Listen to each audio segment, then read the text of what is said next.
성공을 부르는 좋은 습관. 성공예감 이대호입니다. 성공예감 이대호입니다. 2부가 시작됐습니다. 6월 20일 무더운 목요일 오전 10시 5분이네요. 경제상식 퀴즈의 정답은 인구였습니다. 인구. 정부가 오죽하면 인구 국가 비상사태를 선포하기도 했죠. 이게 참 말이 무시무시하게 합니다만 사실 많은 사람들이 피부에 딱 와닿질 않아요. 왜냐하면 지금 당장 인구가 좀 줄어든다 해도 그게 당장 내 삶에는 영향이 없거든요. 근데 수십 년 또 국가 한 100년, 200년 이렇게 내다 보면 지금부터 비상사태를 선포하는 게 결코 과하진 또 않은 것 같고요.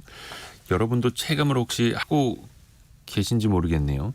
8026님이 8월에 복직을 앞둔 딸이 15년 직장 생활을 13개월 아기 때문에 퇴직서 냈다고 하네요.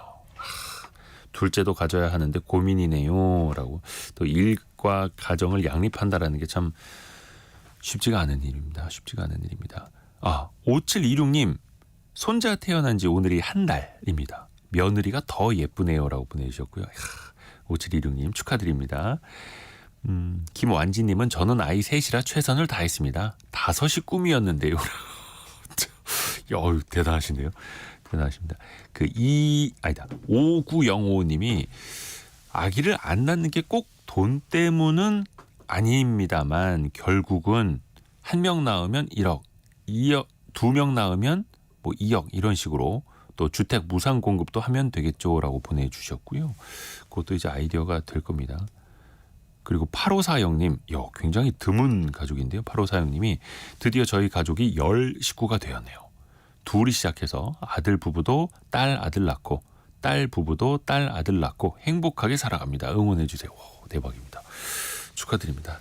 우리나라 인구가 최소한 늘지는 못해도 줄지는 않았으면 하는 바람도 가져보고요. 여러분의 의견도 계속해서 보내주십시오. 왜냐하면 잠시 후에 또 저희가 이어갈 주제가 또 여러분과 같이 공감을 또 해야 하는 분야인데요. 짧은 문자 50원, 긴 문자 100원이 되는 샵 9730 문자 메시지 또 KBS 콩도 열려 있습니다. 증시 상황 한번 볼게요.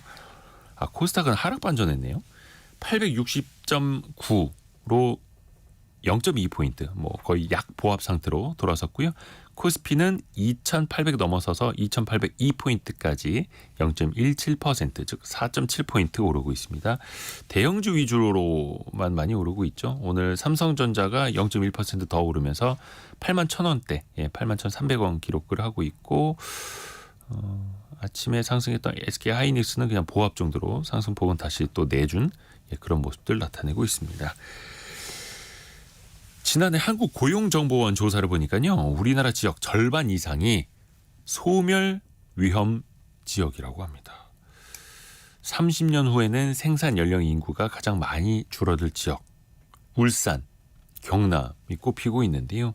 이미 울산 지역은 그 징조가 나타나고 있다고 합니다. 얼마나 심각한 걸까요? 최근에 울산 탈출이라는 다큐멘터리가 또 큰 반향을 일으켰는데요. 왜 울산이냐? 그러면 또 이게 울산만의 일이냐? 국가적으로는 어떻게 될까? 같이 한번 고민해 보시죠. 이걸 만든 KBS 서영민 기자 그리고 경남대학교 사회학과 양승훈 교수와 함께합니다. 안녕하세요. 안녕하세요. 예, 안녕하세요. 양승훈 교수님 혹시 울산에 살고 계시지는?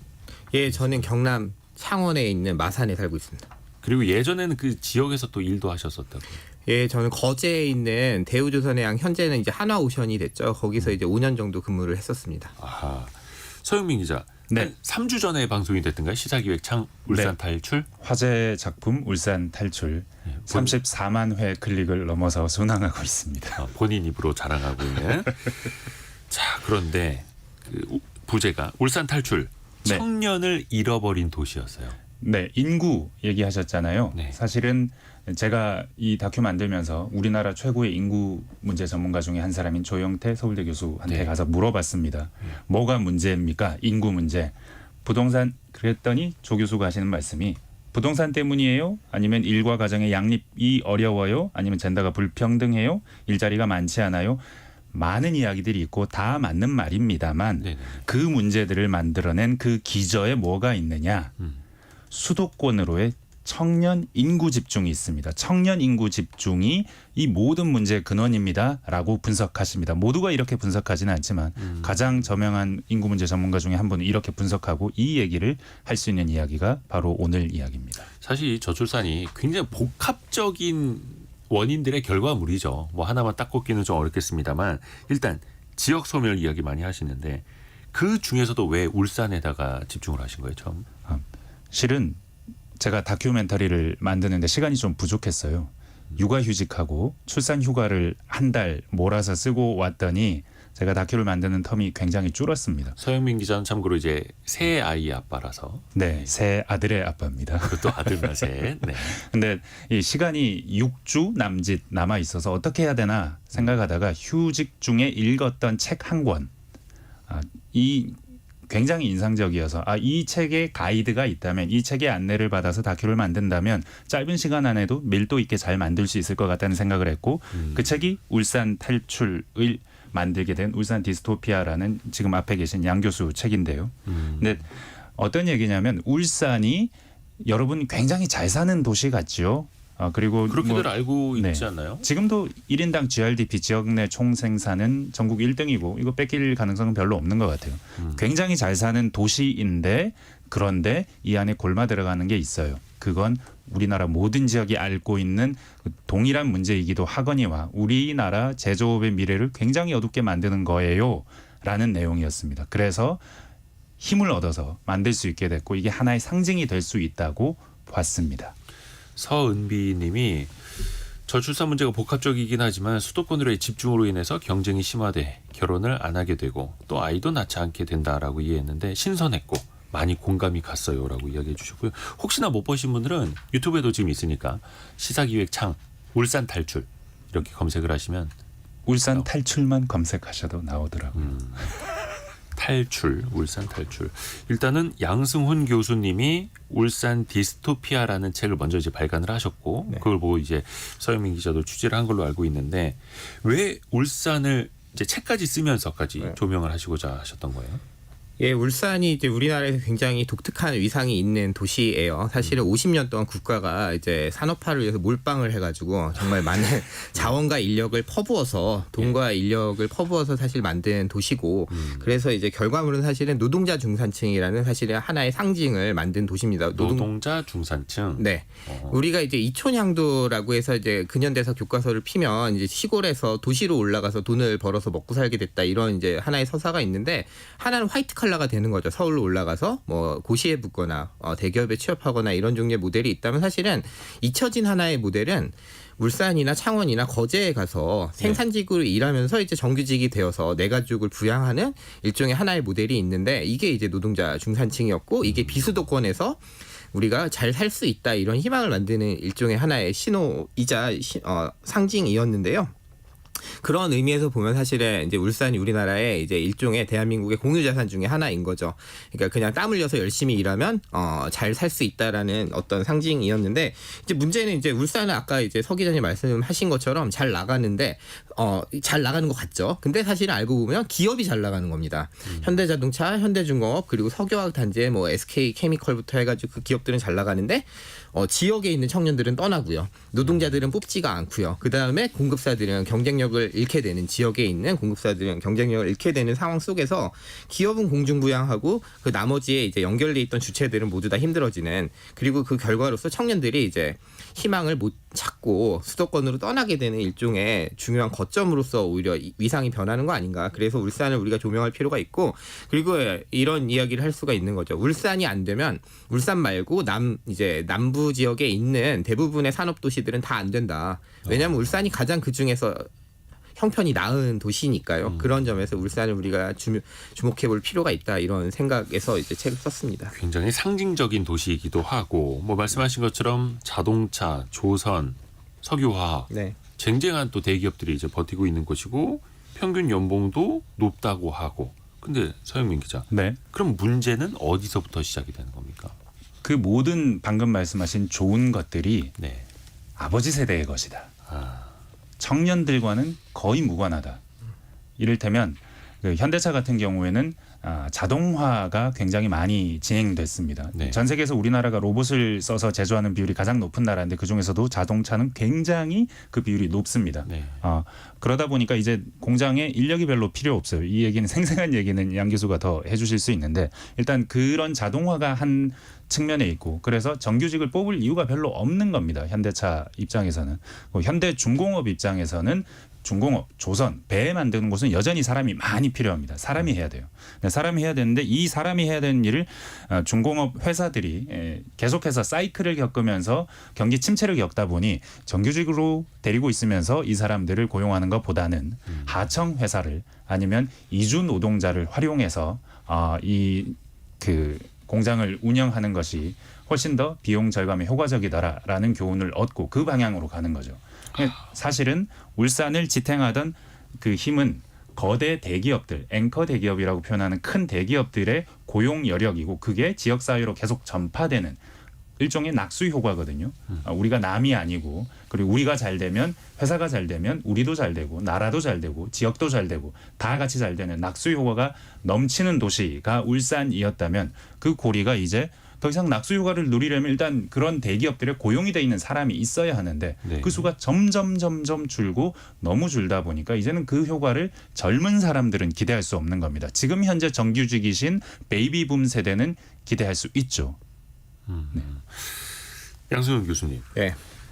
그 수도권 사람들 입장에서는 실제로 울산 경기를 체감할 수가 없지 않습니까? 뭐 네, 뉴스를 통해서 이제 간접적으로나 봐야 되는데 저도 그 중에 하나였거든요. 거기는 평균 연봉이 되게 높은 도시 아니야? 이렇게.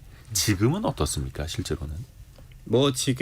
지금도 사실은 아주 티가 나진 않죠. 가서 울산 가면 요즘에 그냥 노잼 도시다 이렇게 밈이 생기긴 했으나 사실 그 자체로 드러나는 건 아닌데 이런 문제가 있는 거예요. 지금 현대자동차가 1년에 적을 때는 1,000명, 많을 때는 3,000명씩 정년 퇴직을 하고 있거든요. 근데 현대자동차는 사실 작년에 400명, 올해 400명 채용하면 앞에도 계획이 예전에 정규직 공채를 한 적이 없고요. 생산직. 그다음에 앞으로도 계획이 없습니다. 그러면 이제 1억 5천짜리 노동자들이 매년 2,000명 평균으로 하면 3,000억씩 지금 소득이 증발되고 있는 상태인 거죠. 그다음에 이제 현대중공업도 그에 준한 연봉을 받고 있는데요. 거기도 이제 그분들이 1년에 1,000명 단위로 퇴직을 하는데 채용은 신규 정규직 채용은 100명 단위인 거예요. 그러면 이제 사내하청이나 다른 일자리가 좋으면 되는 거 아니야 하는데 이런 느낌이죠. 아빠는 1억 5천 받다 퇴직을 했는데 나는 3천만 원이네. 이제 그런 일자리들만 생겨나는 상황이니까 이제 굉장히 재생산 측면에서 지금 문제가 발생해버린 거죠. 그 숫자를 제가 다큐에 쓴 숫자는 이런 겁니다. 예. 지난 5년 동안 내년까지 5년 동안 현대차 울산 공장에서 퇴직하는 사람은 8,500명입니다. 근데 사실은 작년에 좀 뽑았어요. 뽑으면 현대차 뽑으면서 킹산직이니 맞아요. 몇십 대 1이니 몇백 대 1이니 경쟁률이 10만 명이 넘게 지원했느니 3,400명 뽑는데 그래서 서울에 있는 청년들도 현대차 생산직으로 가자 하고 하면서 많이 지원을 했었죠. 근데 사실은 퇴직하는 사람의 숫자를 보라는 거죠. 내년까지 딱 5년 동안 8,500명이 퇴직하고 그 뒤로도 계속 퇴직합니다. 2030년까지 계속 이 속도로 퇴직을 합니다. 그런데 뽑는 사람은 양 교수가 말했듯이 800명 정도. 그리고 그 800명을 뽑기 전 10년 동안 정규직을 안 뽑았어요. 그러니까 얼마나 안 뽑느냐. 나가도 안 뽑아도 되는 상황. 그러고 현대중공업 같은 경우에는 10년 전 2013년에 정규직 조합원 수가 아마도 대부분 생산직일 텐데 17,000명이었어요. 17,000명의 정규직이 있는 회사가 현대중공업이었는데 울산에 있는. 근데 지금 이곳에 정규직 조합원이 7,000명입니다. 10,000명 넘게 줄었습니다. 17,000명이 7,000명이 됐어요.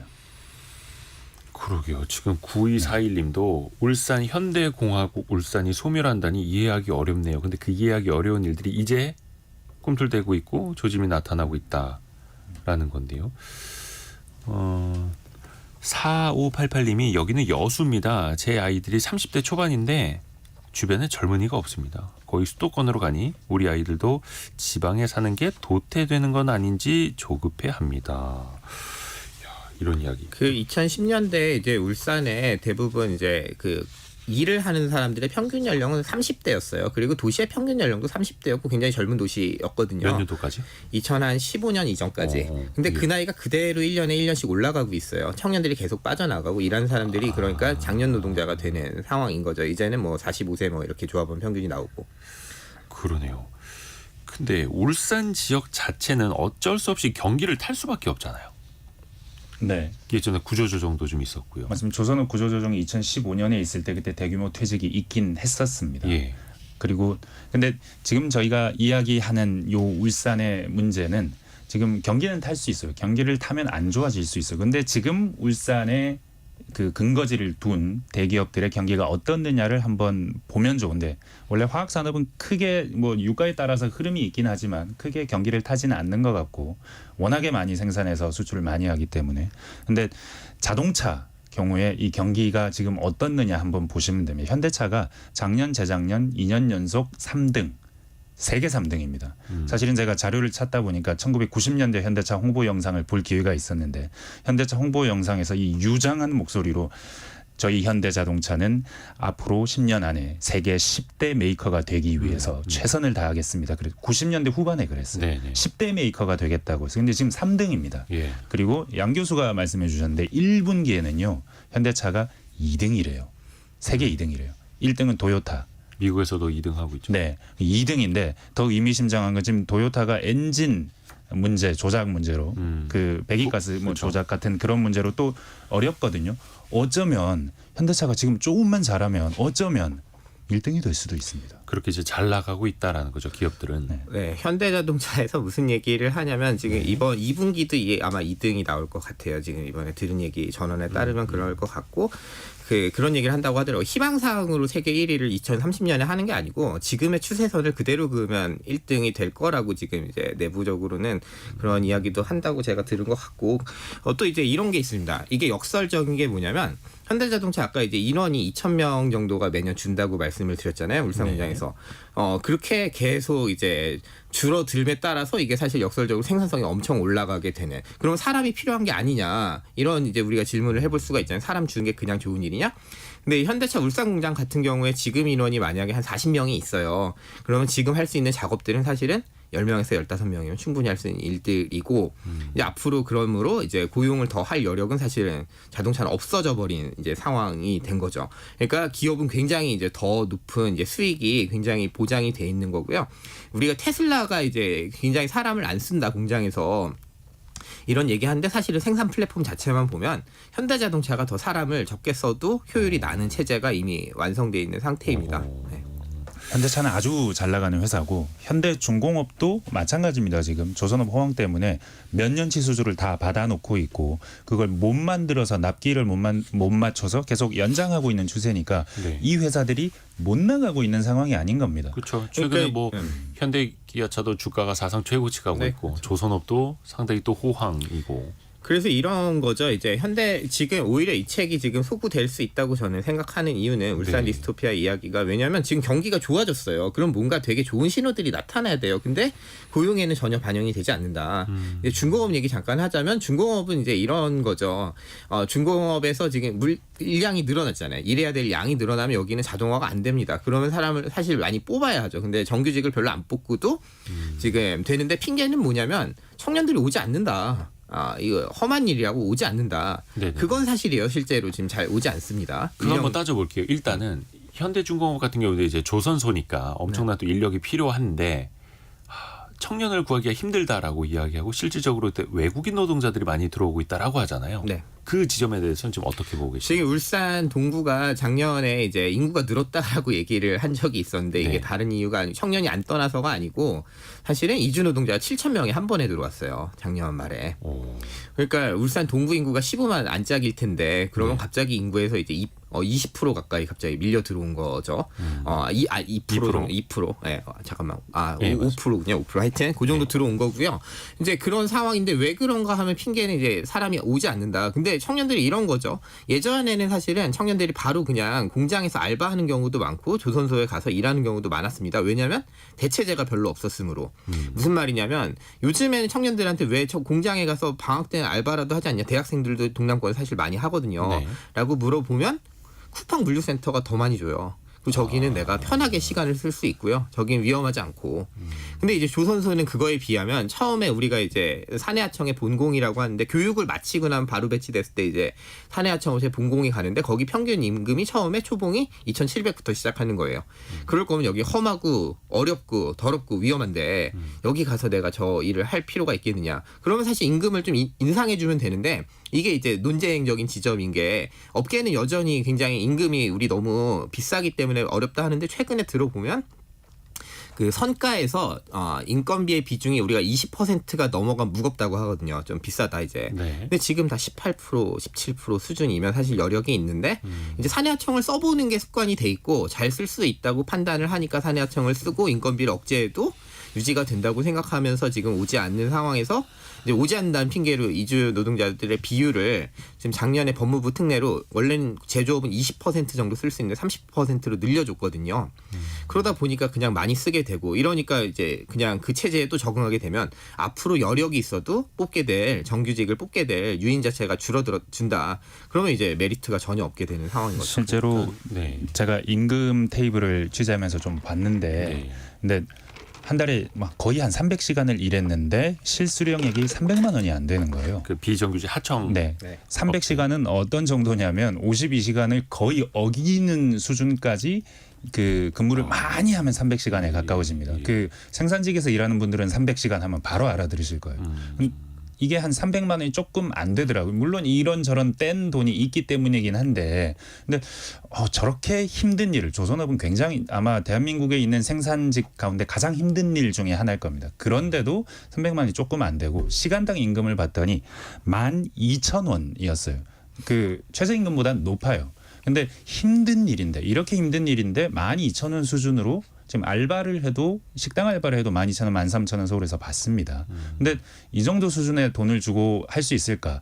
역사적으로 보면 2015년 구조조정 전 네. 조선업이 안 좋아져서 구조조정하기 전에는 이렇게 상대적으로 임금이 낮지 않았다고 합니다. 근데 구조조정하면서 임금도 좀 많이 깎였고 그 뒤로 회복은 됐지만 명목 임금은 회복이 됐지만 실질 임금은 2015년 이전 수준으로 전혀 돌아가지 못하고 있는 상태. 그래서 너무 상대적으로 임금이 떨어진 상태인 겁니다. 그러니까 이제 조선소에서도 사람은 필요하지만 그 시급이나 연봉은 많이 올려주지 않아도 되는 다른 대안, 네. 이주 노동자라는 대안이 있기 때문에 또 울산 지역의 청년들을 잡으려 하지도 않는 거고요. 근데 이것도 사실은 여기에 또 뭔가 함정이 있어요. 사실 이주 노동자 중에 이번에 E7 비자로 오시는 분들이 전문가 비자거든요. 이제 계속 연장을 해야 되는 비자긴 하죠. 전문가 비자인데 이분들 모시면 사실은 월급 270만 원은 줘야 돼요. 우리나라가 ILO 가입국이라서 GNI의 70% 이상은 임금을 줘야 하거든요. 그럼 사실 그 임금에다가 어느 정도 이제 장기적으로 이 친구들이 필요하다 생각하면 사실 청년들에게 조금 더 높은 임금을 한 10만 원, 20만 원이라 더 준다면 사실 어느 정도 희망이 있을 수도 있고 한데 사실은 그런 방향을 모색하기보다는 그냥 당장 이제 이주 노동자를 쓰자 이런 방향으로 가는 게 문제인 거죠. 네. 요거는 이제 일자리에 대한 이야기인데 어떻습니까? 여성에 대한 일자리는 어때요? 특히 그쪽이 이제 성비가 좀 많이 불균형이라면서요. 네, 지금까지 저희가 한 이야기는 보면 제조업에 좋은 일자리가 줄었다. 그래서 청년들이 일할 곳이 별로 없다. 근데 여기서 말하는 이 청년들은 남성일 확률이 매우 높습니다. 그 울산에 있는 대기업들은 대부분 남성 위주로 고용합니다. 양 교수 책에도 보면 제조업 보면 뭐 현대차도 그렇고 현대중공업도 그렇고 97%가 남성인 회사도 있고 최소한 80% 이상이 남성이에요. 그러니까 울산은 원래 산업 도시였고 중화공업 도시였고 그래서 여성 고용을 극히 하지 않는 도시였습니다. 예전에는 가능했어요. 남자가 벌어서 4인 가족을 부양할 수 있었거든요. 근데 지금은 일단은 그거 자체가 어렵고 2단은 여성이 그냥 집에서 살림하면서 있는 사람이 더 이상 아니라는 겁니다. 오히려 남자보다 우리나라에서는 대학 가는 비율도 더 높고 가방끈이라고 표현을 하자면 여자가 더 길어요. 더 많이 배웁니다. 많이 배운 이 여성들이 일할 자리가 자기 수준에 맞는 일할 자리가 없으면 그곳에 머물지 않습니다. 그럼 어디로 갈까요? 그 수도권으로. 네, 울산 울산이 사실은 대학을 굉장히 많이 보내는 도시예요. 그러니까 진학률이 높은 도시예요. 왜냐하면 네. 이제 거기에는 조합원들의 이제 학비를 조합원 자녀의 학비를 회사가 대주기 때문이기도 하고 예. 본인들이 이제 쇠밥 뭐 기름밥 먹었기 때문에 자녀들은 화이트 칼라가 됐으면 좋겠다 이런 기대 때문에 이제 공부를 많이 시킨 것도 있고요. 근데 이제 그랬더니 이제 문제가 뭐냐면 여학생들도 당연히 이제 딸들도 공부를 많이 시켰죠. 예. 그러고 나니까 이제 딸들이 이제 우리나라 기준으로 하면 2004년부터는 사실은 대학생에서 여학생이 동수 혹은 여학생이 더 많아진 상황인데 울산에서는 이제 여성이 내가 대학을 나왔어요. 그러면 일단 공대를 나왔더라도 네. 공대를 나왔는데 일자리에서 자기를 안 뽑아 여성이기 때문에 안 뽑고 1차적으로 필터가 되고 아니 문과를 나왔어요. 여성 관점에서 그러면 문과 일자리가 일단 없기도 하고 여성 자체를 뽑지 않으니까 이제 다른 도시로 가야만 하는 상황인 거죠. 그리고 아까 이제 서 기자님 말씀하셨지만 울산은 애초에 남자가 내 식구를 벌어 먹이게끔 설계된 도시인데 남자들은 이제 일자리 정규직 일자리가 안 늘어나니까 4인 부양이 안 되고 그다음에 여성들 관점에 거기에 기대할 수 없고 이런 딜레마 속에서 어떤 동선으로 움직이냐면 일단은 그래도 지역에서 안 떠나보려고 하는 청년들은 어딜 가냐면 부산을 갑니다. 예, 근데 부산은 문제가 뭐냐면 부산은 여성의 일자리가 있긴 한데 전국에서 최저임금 수준의 이제 서비스 산업이 있는 지역이에요. 그러다 보니까 벌이가 안 좋으니까 결국에는 수도권으로 이제 여성들이 가게 되고 남성들은 연애를 못하고 결혼을 못하게 되는 상황이죠. 이 남초도시거든요. 19세에서 34세를 끊으면 성비가 130대 100 수준이에요. 그러면 예, 뭐 남자 113명에 네. 여자 100명. 네. 저도 저 통계를 하나 끊어본 게 있는데 네. 20대만 따졌습니다. 20대만 따져서 남자와 여자의 성비를 따져봤어요. 네. 근데 이게 광역시가 되던 1997년에 50.9대 49.1 거의 같아 1대 1이에요. 근데 그 성비 그래프가 그때부터 매년 이렇게 추적해서 보면 계속해서 내려갑니다.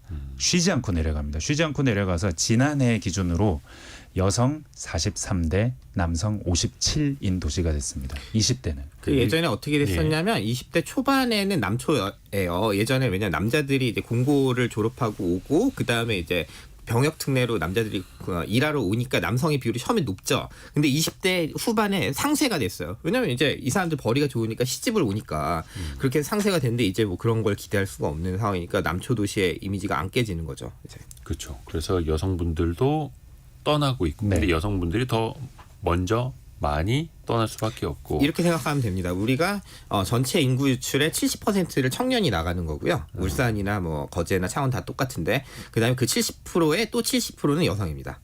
그러니까 청년 여성이 절반을 주도하는 거죠. 인구 유출에. 지금 이지현님이 완전 제 인생 얘기입니다라고 보내주셨는데 저도 울산에서 현대 장학금 받고 대학 나온 여성입니다. 혜택은 있었지만 결국 서울에서 일합니다. 실제로 이런 일도 보내주셨고요. 공감하시는 분들이 되게 많으신 것 같고요. 근데 이게 좀 구조적으로 좀 바꿀 수는 없는 건데 일단 하나하나 같이 좀 따져볼게요. 그러면은 그 수도권으로 기업들도 어찌됐든 간에 본사는 수도권으로 가져가고 있고 R&D 센터도 수도권으로 가져가고 있고 제조 기반만 지역에 남겨둔 그 상태인데 제조 기반을 그 운영하는 입장에서 보면은 하청과 비정규직 위주로 돌아가게 되고 그러다 보니까 소득 격차가 그 안에서도 생기게 되고 이게 되게 탄탄한 구조적인 문제잖아요. 그래서 제 다큐에서는 딱 양 교수의 말 한마디를 표현하려고 노력을 했는데 공중부양이라는 말 한마디를 그러게 표현하려고 그런 했습니다. 말씀하시더라고요. 네. 공중부양이라는 게 어떤 의미예요? 저는 그 다큐에서는 그 현대자동차의 공장과 현대중공업의 골리앗 크레인을 공중으로 한번 띄워봤습니다. 그래픽으로. 설명은 양 교수께서 해주실 거예요. 예. 예, 원래 이제 우리가 중화공업화 이래로 제조업을 하면 사실은 낙수 효과가 기본인 거예요. 그러니까 공장 하나 들어오면 그 지역을 먹여 살리고 그 지역에서 일한 노동자들을 먹여 살리고 사실은 벤더들을 다 데리고 먹여 살리는 거거든요. 협력업체들. 협력업체들 이제 뭐 그러니까 공급자들을 먹여 살리는 거였는데요. 이 다 끊어지고 있다는 거죠. 그러니까 사실은 아무데나 공장을 지을 수가 있게 돼서 울산이 별로 안 중요해졌고 두 번째 노동자들 아까 말씀드린 것처럼 하청으로 활용하거나 혹은 아예 안 필요하거나 이런 상황이 돼버린 거고요. 그다음에 벤더들의 정책도 아까 말씀 안 드렸는데 그 부품사 같은 경우 어떤 거냐면 예전에 현대자동차는 우리가 단가를 후려치네 어쩌냐 하면 사실 뉴스에 많이 나왔지만 네. 그럼에도 불구하고 항상 데려갔습니다. 신사업을 진출하거나 해외에 진출하면 기존의 업체들을 다 데려갔어요. 그러니까 우리가 단가를 인하하고 원가 절감을 강제하더라도 하여튼 우리 물량을 계속 주니까 매출은 일으켜 줄 게가 있었는데 최근에는 정책을 바꿨습니다. 어떻게 바꿨냐면 네. 예전에는 현대자동차에 납품하던 회사가 벤츠나 폭스바겐에 납품하면 아웃이에요. 우리한테만 납품을 하고 우리 물량을 우리가 원하는 납기일에 갖다 줘라가 되게 중요한 정책이었어요. 네. 근데 이제 그렇게 하지 않고요. 글로벌 트랙 레코드를 갖고 오라고 합니다. 그러니까 테슬라나 요즘에 잘 나가는 도요타나 폭스바겐에 납품했던 기록을 갖고 온 그 정도 퀄리티가 되는 품질이 되는 업체만 데려가겠다. 그럼 이제 기존의 업체들 어떻게 됩니까? 물량만 사실 소화해 주기 위해서 투자도 못하고 그냥 굉장히 빠듯한 재정을 가지고 업체들이 이제 울산 반경에 있는 지역에서 사실은 다 생산을 해온 거거든요. 네. 그러니까 설비 투자 잘 안 돼 있겠죠. 요즘 대부분 얘기하는 스마트 팩토리 같은 거 안 돼 있겠죠. R&D도 사실은 현대자동차가 준 도면만 갖고 만들어 왔던 거기 때문에 해본 적이 별로 없습니다. 그런 기업들이 이제 다 대부분 이제 동남권에 집중돼 있는데 이 업체들이 이제 도태될 위기에 처해 있는 거죠. 그러니까 이제 현대자동차는 가장 좋은 부품 글로벌 소싱하고 노동자 별로 안 써도 되고 그 다음에 지역에 별로 기대 안 해도 돼서 굉장히 날아가게 됐는데 그 기존의 다리를 가지고 맺었던 이 지역 노동 이제 공급자는 모두 다 어려워지게 되는 상황이 된 거죠. 참 최병관님이 그 와중에 내가 울산의 IT 글로벌 회사 꼭 만든다라고 보내주셨고요. 근데 그런 회사를 이제 지역에선 찾아보기 힘든 시대가 된 거고 제조업 기반도 공중부양이라고 표현을 하실 정도로 사실 뭐 클라우드네, 뭐 유비쿼터스네, 뭐 이렇게 또 인터넷 시대, 모바일 시대 되면서 사실 뭐 지구 반대편하고도 실시간으로 어디서나 또 일할 수 있는 시대다 보니까 기업 입장에서는 또 그런 선택을 또 하게 되는 거고요. 근데 이제 이게 문제가 또 계속해서 이어지는 게 청년들이 일단 이 지역을 떠나면 지역은 저출생 문제가 더 심각해질 수밖에 없는 거잖아요.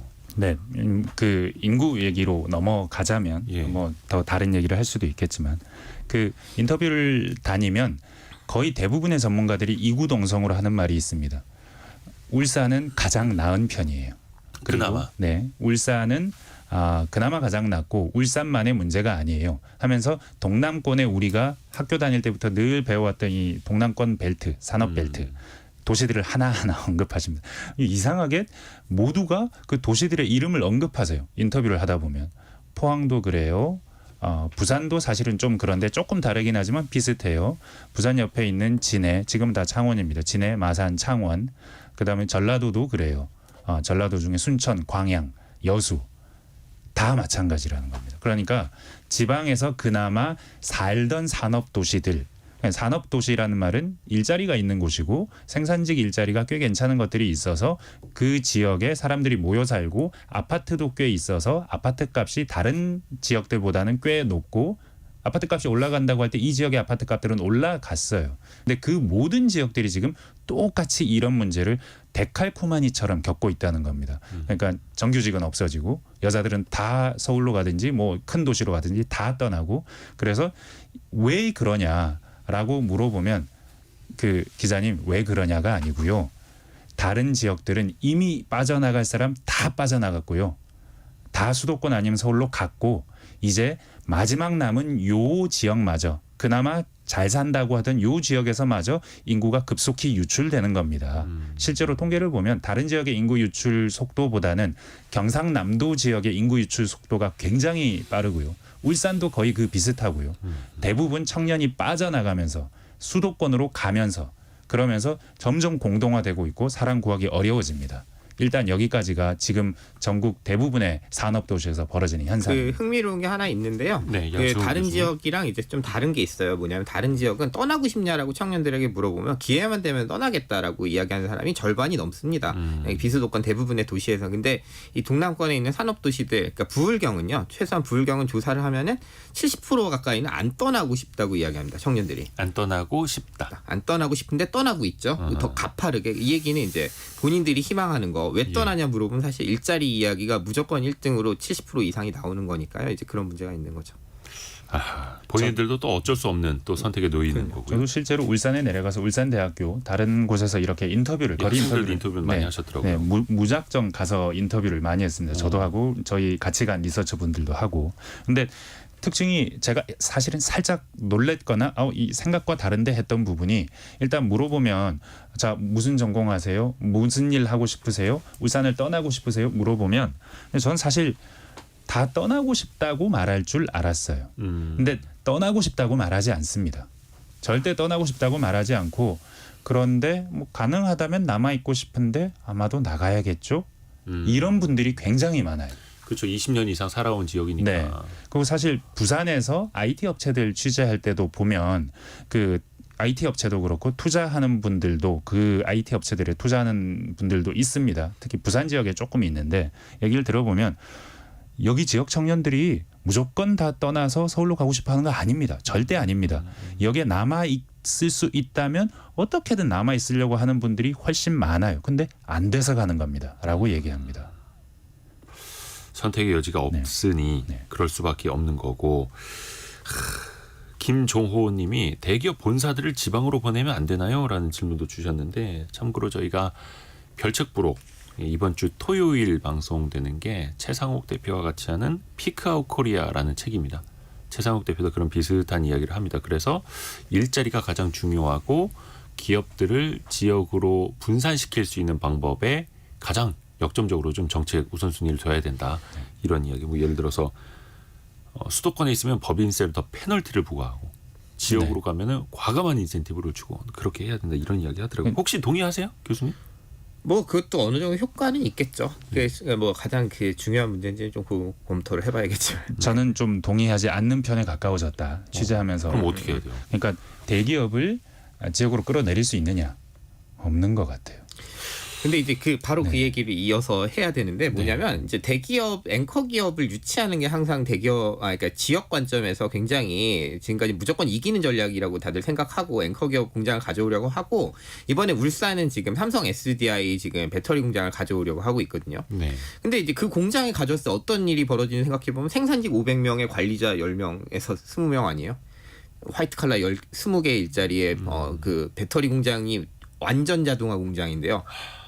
이제 그렇기 때문에 대기업들이 그럼 산업 도시에 진출한다면 이제 그런 기대밖에 하지 않는 상황이라면 대기업에 의존하는 이제 그 고용 정책이나 인구 부양 정책이 작동하는지는 사실은 굉장히 검토가 많이 필요합니다. 그러니까 사실 대기업들이 좀 뭐 미국이나 해외로 공장을 많이 또 돌리고 있으면서 우리나라 GDP나 고용에 악영향을 미치고 있고, 근데 해외 공장을 짓더라도 그들은 자동화를 시키고 한 명이라도 덜 쓰려고 이익을 또 보전을 하려고 하고 있고, 물론 뭐 원가 문제도 있습니다만. 그 말씀하신 것처럼 지역에다가 공장을 이제 두더라도 본사가 이전하더라도 고용이 증대되는 효과는 또 생각보다 크지는 않아요. 그리고요 이제 고부가 가치 부문은 가능하면 연구소 근처에다 공장도 지으려고 해요. 우리가 2019년에 목격했지만 SK 하이닉스 같은 경우에 연구소 가까워야 된다고 용인에다 그냥 지어버린 거잖아요. 그때 이제 구미시도 이제 같이 그 유치전을 했었는데 사실 구미는 당연히 자기들한테 오는 거라고 생각했어요. 이 박정희 때부터 전자산업 육성지로 여기를 선정해가지고 해왔는데 당연히 오는 거 아니야 했는데 SK 답변이 제조업에서 고부가가치 부문은 이건 지식 기반 산업이기 때문에 무슨 소리냐. 이거는 무조건 연구소 근처에 좋은 인력을 구할 수 있는 곳으로 가겠다. 이렇게 말을 하는 상황이거든요. 우리가 그러면 일단 시간도 많지 않으니까 대안을 좀 이야기해 보자고요. 좀 어떻게 하면 되겠습니까? 뭐 일자리를 그쪽 지역에 늘리기는 늘려야 하는데 앞에서도 뭐 공장 자동화라든지 효율성이라든지 이런 또 한계도 있었고. 일단 고용 정책이 큰 틀이 그 대기업 위주의 그 고용 정책은 네. 아무리 이것이 파이가 크고 매출도 크고 뭐 좋아 보인다 할지라도 지역 산업 도시 입장에서는 큰 의미가 없는 것 같습니다. 그러니까 고용 유발 개수도 적을 뿐만 아니라 데려오기도 어려운 상황이 되고 있습니다. 글로벌 경쟁하는 이 기업들이 그 지역 균형을 위해 내려오기는 어려운 상황이 돼가고 있는 것 같습니다. 그렇다면 실제로 자생할 수 있는 산업이 무엇이 있냐? 중소기업들이 고용 유발 개수, 그러니까 고용할 수 있는 그 사람의 수도 매출액 대비 훨씬 많고요. 이 생태계를 잘 유지할 수만 있다면 오히려 더 건강한 모델이 될 수 있다는 점에서 한 가지가 있습니다. 일단은 그게 있고요. 이건 고용 정책의 일환이고 다른 한편은 지역 균형 정책을 어떻게 할 것인가 하는 질문입니다. 정말 우리가 지역 균형 정책에 산업 많은 자원을 투입하고 있는가 고민 한번 해봐야 합니다. 예, 뭐 두 가지 딱 말씀드리자면 지금 말씀하신 게 보완이 될 것 같은데 예를 들면 저는 동남권 메가시티라는 이름 안 붙이더라도 사실은 부울경은 연결할 필요가 있다. 대학이 부산에 많은데 일자리가 없고 울산과 창원에는 일자리가 그나마 아직 있고 제조 인프라가 있는데 여기 청년이 오지 않는다. 이러면 연결성을 강화하면 어느 정도 보완이 될 것 같고 그런 면에서는 요즘에 경남과 부산이 통합 논의하는데 그런 논의 다시 전개됐으면 좋겠고요. 그다음에 이런 겁니다. 그럼 중소기업은 어떻게? 지금까지 중소기업은 지원 정책이에요. 그러니까 힘든 중소기업들에게 뭐 예를 들면 부채를 조금 탕감해주거나 대출 만기를 좀 연장해주거나 이율을 깎아주는 수준이었는데 그게 아니고요. 좀 그 기업들을 점점 벌크업을 스케일업을 시켜야 된다 이런 관점에서 지금 해야 될 필요가 있다.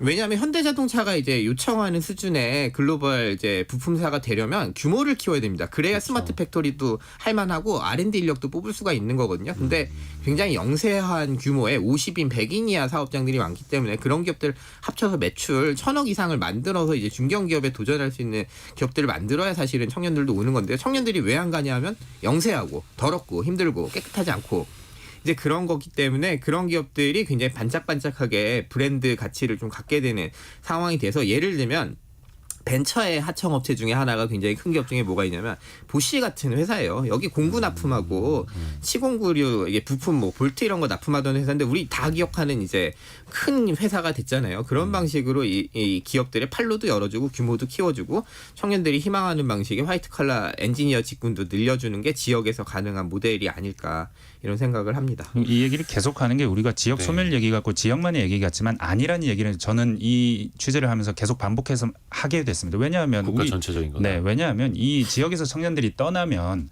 서울로 가면 아이를 낳지 않습니다. 네. 서울의 출산율은 학계 출산율 0.5대입니다. 경쟁이 더 치열하고 네, 경쟁의 빽빽하고. 밀도 빽빽하고 아이를 낳고 뭐 결혼을 하고 이런 거 계획하기가 어려운 도시인 겁니다. 분산이 돼야 돼요. 분산이 되지 않으면 우리나라의 인구의 미래는 없습니다. 제가 보기에는 많은 사람들이 이 부분에 동의하는데 지역이 계속 이렇게 청년을 수도권에 뺏기는 구조에서는 우리나라의 출산율 반등 있을 수 없다는 겁니다. 이게 청년들이 포기하는 게 아니고 지연하고 있다. 출산 결혼을 어디 보면 되냐면요. 난임병원 가면 난임병원 가면 사람 미어 터집니다. 이게 왜냐하면 유예하고 지연하다 보니까 만 원이 벌어지고 네. 그러다 보니까 사실은 지금 다 이게 연속이고 사람들이 의욕이 없는 게 아니고 아직 너무 힘들다. 경쟁 자체가 이걸 보여주는 상황이라고 생각을 합니다. 그래서 뒤늦게라도 이제 여유를 갖추고 아이를 낳으려고 할 때 그게 또 잘 안 되기도 네. 하고 2667님이 이런 인터뷰 자주 좀 해주세요. 너무 좋네요. 지방을 살려야 합니다라는 또 의견도 주셨고요. 또 많은 분들이 또 의견 보내주셨는데 감사 말씀드립니다. 울산 탈출. 울산 디스토피아. 이거는 상징적인 곳이었고 또 우리가 계속해서 또 같이 고민을 하고 대안도 찾아봐야겠습니다. 경남대학교 사회학과 양승훈 교수 그리고 KBS 서영민 기자 함께했습니다. 고맙습니다. 감사합니다. 감사합니다. 라디오 정보센터 다녀옵니다.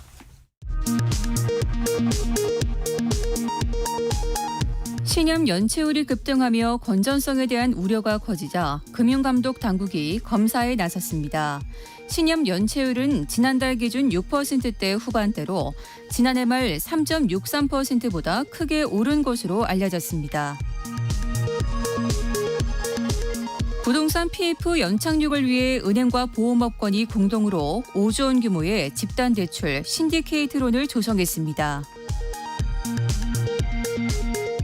유럽중앙은행은 유로존 국가들이 상당한 재정 문제를 겪을 위험이 있다고 경고하고 재정 적자를 국내 총생산 GDP의 평균 5%포인트 줄여야 한다고 권고했습니다.